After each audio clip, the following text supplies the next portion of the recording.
भारत में आपराधिक प्रक्रिया एक सुसंगठित प्रक्रिया है जिसमें सबसे पहले फास्ट इंफॉर्मेशन रिपोर्ट यानी एफआईआर दर्ज की जाती है। फिर पुलिस द्वारा विस्तृत रूप से जांच होती है और लास्ट में अदालत में एक चार्जशीट पेश की जाती है। लेकिन रेड फोर्ट ब्लास्ट मामले में सामान्य प्रक्रिया में बदलाव हुआ। इस घटना जिसमें 12 लोगों की मृत्यु हुई, बाद में संख्या 15 बताई गई, जिसमें आरोपी भी शामिल थे। सरकार द्वारा आतंकवादी घटना घोषित किया गया। इसका मकसद था इसे राष्ट्र विरोधी कार्रवाई बताते हुए विशेष कानूनी अधिकारों की स्थापना करना। पुलिस ने केस को भारत के एंटी टेरर लॉ यानी आतंकवाद विरोधी कानून यूएपीए के तहत दर्ज किया, जिससे जांच की जिम्मेदारी अब एनआईए यानी नेशनल इन्वेस्टिगेशन एजेंसी को मिल गई।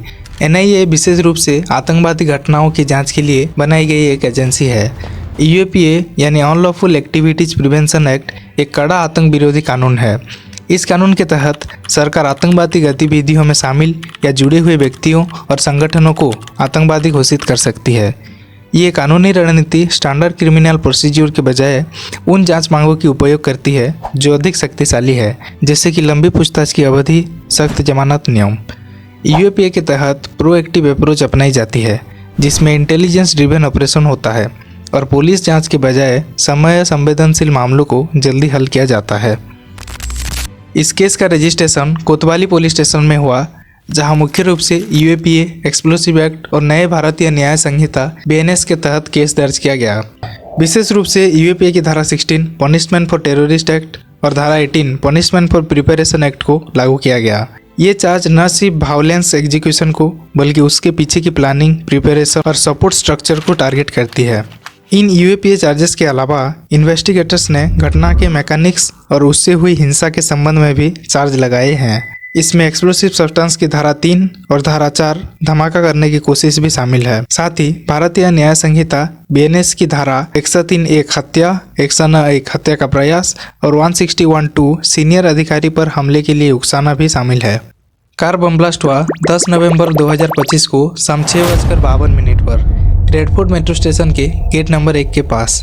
इस घटना के जवाब में 2 अहम चरण सामने आए। पहला चरण, कोतवाली पुलिस स्टेशन को घटना की पहली इमरजेंसी कॉल शाम 6:55 पर मिली।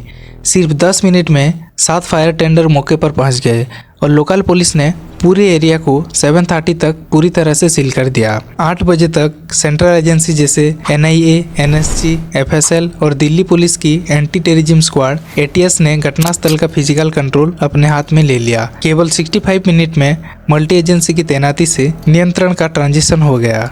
दूसरा चरण, कैबिनेट ने तुरंत इस घटना को आतंकी हमला घोषित किया। होम मिनिस्टर अमित शाह ने ऑफिसर्स को हर आरोपी को पकड़ने के सख्त निर्देश दिए। साथ ही आतंकवाद के प्रति जीरो टॉलरेंस की नीति को दोहराया। मगर हम किसी भी एंगल को बंद नहीं मानते हैं। सभी एंगल का हम दृढ़ता के साथ आगे जांच करें। जांच के दौरान पुलिस ने काजीगुंड के रहने वाले डॉक्टर अदिल मजीद राथर का नाम सामने पाया था। अदिल पहले अनंतनाग के मेडिकल कॉलेज में काम करते थे और बाद में सहारनपुर के अस्पताल में कार्यरत रहे थे। जब पुलिस ने मेडिकल कॉलेज में उनका लॉकर को चेक किया तो वहां से एक AK-47 बरामद हुई थी। इसी सुराग के आधार पर पुलिस डॉक्टर मुजम्मिल अहमद गणाई तक पहुंची थी, जो पुलवामा के रहने वाले थे और हरियाणा के फरीदाबाद में अल-फलाह यूनिवर्सिटी में पढ़ाते थे। डॉक्टर मुजम्मिल का पूछताछ के बाद पुलिस ने फरीदाबाद के एक गांव में छापा मारा था, जहां उन्होंने एक मकान किराए पर लिए हुए थे। उस मकान से पुलिस को करीब 30 किलो विस्फोटक, 3000 किलो से अधिक अतिरिक्त विस्फोटक सामग्री, एक राइफल, 3 मैगजीन और एक पिस्तौल बरामद हुई थी। पुलिस के अनुसार इस आतंकी नेटवर्क में 2 और डॉक्टर शामिल थे, जिनमें से एक महिला डॉक्टर लखनऊ की रहने वाली थी और एक डॉक्टर थे उमर उनाबी, जिन्होंने धमाके को अंजाम दिया था।